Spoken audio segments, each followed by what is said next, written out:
नमस्कार. आज आपण स्वादिष्ट आणि पारंपरिक पायसम कशी बनवायची हे पाहणार आहोत. ते म्हणजे हॅग्रीव पायसम.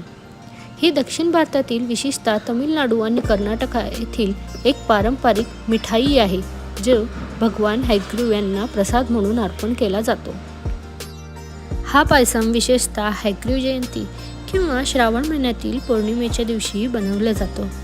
महाराष्ट्रात डाळीची खीर असेही म्हणतात. चला तर मग पाहूयात. हरभरा डाळ स्वच्छ धुवून 2 ते 3 तास पाण्यात भिजवावी. नंतर ती कुकरमध्ये मऊ होईपर्यंत शिजवावी. कमीत कमी 4 ते 5 शिट्ट्या काढून घ्याव्यात. एका पॅनमध्ये तूप गरम करून त्यात खसखस, ड्रायफ्रूट आणि वेलची पावडर घालून घ्यावेत. त्यात शिजवलेली डाळ घालून त्याला एक चांगली उकळी येऊ द्या.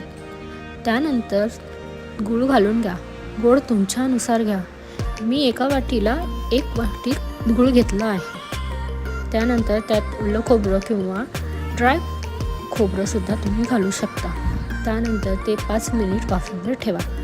गरम गरम सर्व करा. तुम्ही हॅग्रीव पायसा कधी बनवला आहात का? तुमच्या खास टिप काय आहेत हे कमेंट करून नक्की सांगा. आणि ज्यांनी नाही बनवलं आहे त्यांनी नक्की ट्राय करा आणि सांगा कशी झाली ती.